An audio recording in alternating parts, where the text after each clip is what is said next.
अब जैसे पुण्यात्माओं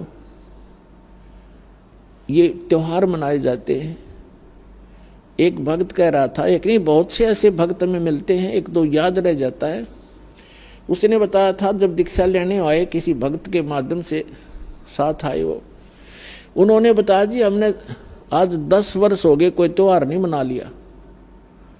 कारण क्या है कि कभी तो हमारा एक 5-4 मेरे चाचा ताऊ 5-6 भाई थे, उनमें कभी तो किसी की मृत्यु हो जाती है, किसी खास जवान की, कोई बहन विधवा हो जाती है या घर का सदस्य मर जाता है। हमने 10 वर्ष हो गए कोई त्योहार नहीं बना लिया। तो पुण्यात्माओं अब वो त्योहार क्यों नहीं मना रहे? और जिनके या बिजली ना गिरी है वो नाचें गाँव बकवाद करें, खाक त्योहार यहाँ पर तो कहते हैं, परमात्मा कहते हैं कि यदि आपको समर्थ की शरण मिल गई फिर तो यहाँ आप खुशी मना सकते हो, और वो खुशी भी राम नाम में, भक्ति में। आपका ये त्योहार है सत्संग में आना, परमात्मा की भक्ति करो, सेवा करो, सिमरन करो, दान करो जैसा आपके हाथ से छूटे। तो ये आपकी जो है ना त्योहार है। इसके अतिरिक्त आप क्या देखा दास ने, ये होली मनाते हैं। होली जब से हमें ज्ञान हुआ है हमारे बच्चे भी नहीं करते, छोटे छोटे बच्चे भी अपने घरों में रहते हैं, उस दिन बाहर नहीं निकलते, क्योंकि समाज में ये ज़्यादा परंपरा प्रचलित है। तो उस दिन क्या करेंगे, गंदा पानी, रेत, गाँव में मतलब बहुत बुरा हाल है, और लाल मुँह कर लेंगे बांदर की तरह, सारे दिन धक्के खांदे आंडे, और हम अपना बैठ कर भजन करें दरवाजा बंद करके। अब जैसे अब ये आएगी क्या नाम, पूर्णमासी, रक्षाबंधन कहते हैं, सारी उल्टी परंपरा काल की।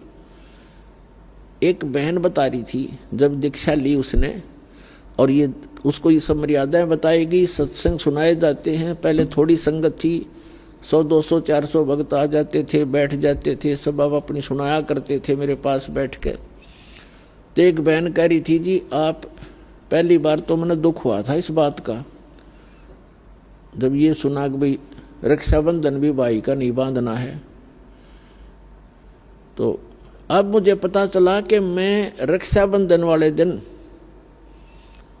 अपने भाई के रक्षा बांधने के लिए गई थी, रक्षाबंधन राखी बांधन खातिर गई थी, और मेरा भाई किसी कामवश मोटरसाइकिल पर गया हुआ था और उसकी इंतजार कर रही थी।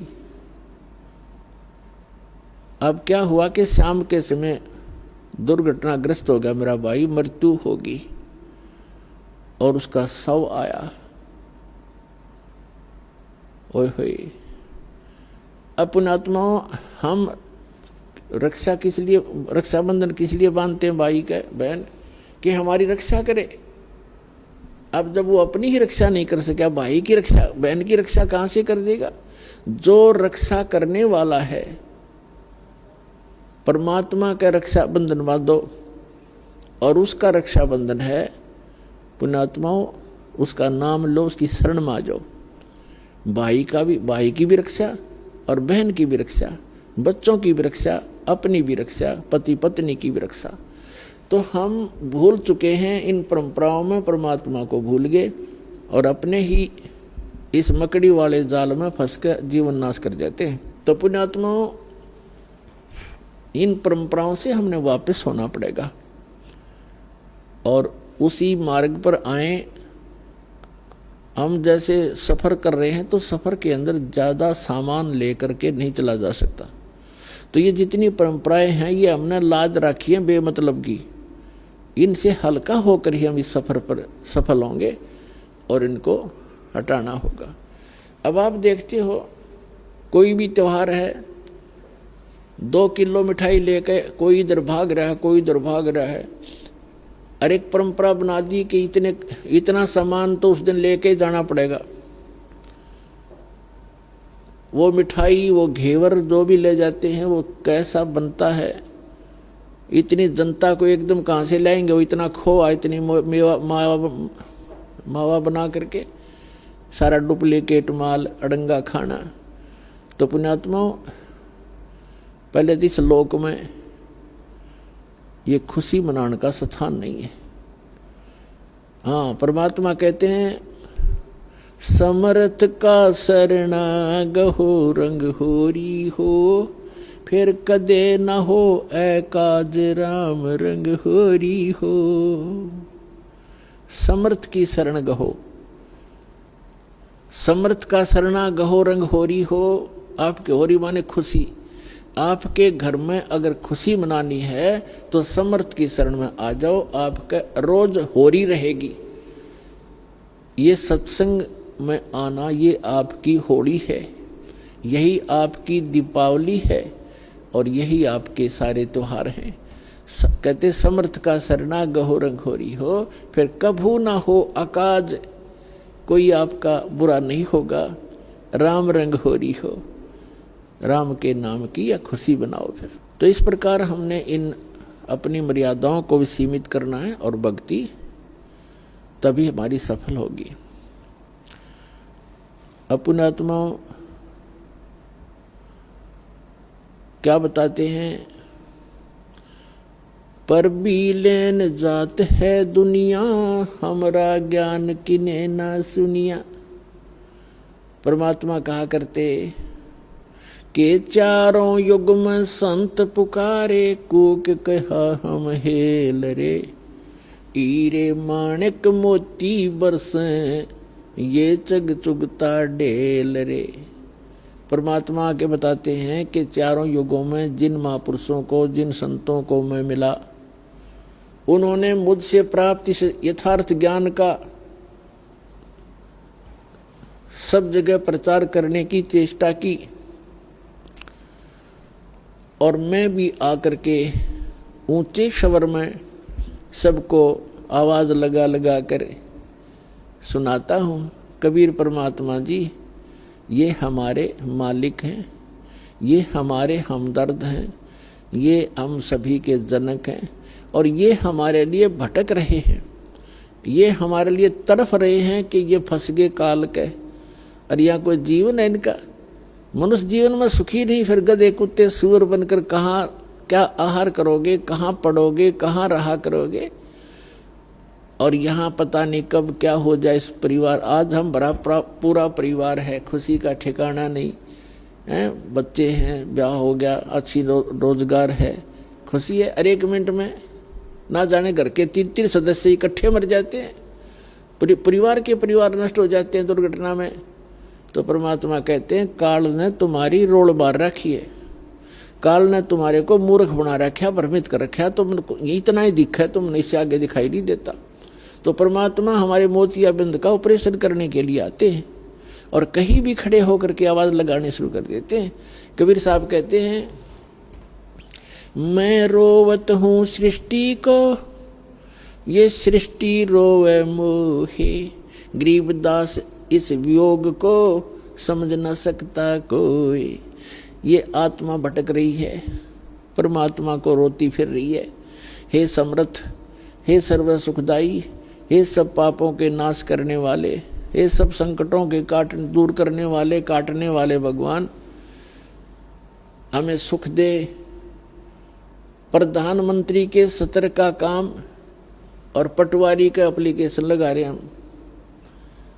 कहाँ जाते हैं? मंदिर में मूर्ति पे या मस्जिद में बैठकर करते हैं या कहीं और जैसे चर्च में, गुरुद्वारों में, या किसी देवताओं को हम अर्जी लगाते हैं। तो वो अर्जी, वो भले ही आपकी अर्ज सुन रहे हैं लेकिन वो कर कुछ नहीं सकते। समर्थ का शरणा गहो रंग होरी हो, कबू ना हो अकाज राम रंग होरी हो। तो समर्थ की शरण में जाने से हमें लाभ होगा।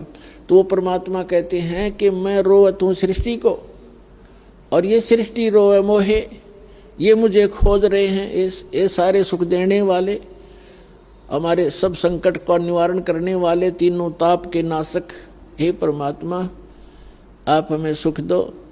लेकिन जहाँ अर्जी लगानी चाहिए थी वहाँ अर्जी हमारी पहुँच ही नहीं पा रही, हमने उसको पता ही नहीं कि ये कहाँ अर्ज करें। तो यहाँ परमात्मा कहते हैं आप मेरे लिए भटक रहे हो और मैं तुम्हारे लिए भटक रहा हूँ। हमारे इस वियोग को, हमारे बीच में जो ये दीवार खड़ी कर दी अज्ञान की, इसको कोई समझ नहीं सकता। तो उसके लिए परमात्मा ने इस दास को भेजा है, आत्मा और परमात्मा का मेल कराने के लिए और बीच से इस अज्ञान का नाश करने के लिए।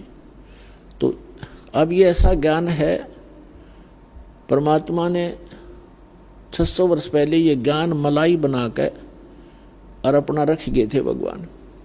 लेकिन पुण्यात्माओं, कबीर सागर, कबीर वाणी, कबीर बीजक, कबीर साखी, कबीर दोहावली, कबीर शब्दावली, ये तो एक समझो वन है, वन एक बहुत बड़ा फॉरेस्ट है। और वेद क्या करता है, उस फॉरेस्ट से जो आवश्यक जड़ियाँ होती हैं वो चुन लेता है और उनकी जड़ी बना लेता है और फिर रोगी को खिला देता है। दो खुराकों में उस औषधि से वो स्वस्थ हो जाता है। तो इसी प्रकार ये कबीर सागर परमात्मा का दिया हुआ जो ज्ञान, ये अथाह ज्ञान है, ये तो एक फॉरेस्ट है। इसमें हर प्रकार की जड़ी वो हैं, पौधे पेड़। और इस दास को पारखू वैद बना दिया। दास ने वो निकाल ली अनमोल रतन, इसके अंदर वो जड़ी बूटियां भगवान इसी में बीज के चले गए थे। अन्य कबीर पंथियों को उनका पता नहीं लगा, क्योंकि वो वैद नहीं थे, वो नकली वैद का बोर्ड लगा रखा था उन्होंने, वो समझ नहीं सके इस अनमोल ग्रंथ को। तो पुण्यात्मा वो जड़ी ईबदास ने निकाल ली है और आपके लिए दे दी है। तो अब आप परमात्मा को पहचानोगे, उसके लिए सारा कुछ किया भी स्वयं ही है। परमात्मा ने कहा था 600 वर्ष पहले, जब धर्मदास जी बहुत व्याकुल हो गए थे। धर्मदास जी को आप खूब समझते होंगे। धर्मदास जी, आदरणीय धर्मदास साहिब जी एक बहुत ही पुण्यकर्मी प्राणी थे। और विचार करो पुण्यात्माओं, जिसके साथ भगवान रहे, साथ साथ फिरे, उससे पुण्यात्मा कौन होगा। साथ रहे, लेकिन हम समझ नहीं सक पाए, क्योंकि परमात्मा कहते हैं मैं रोवत हूँ सृष्टि को, सृष्टि रोए मोहे। और गरीबदास इस योग को समझ नहीं सकता कोई।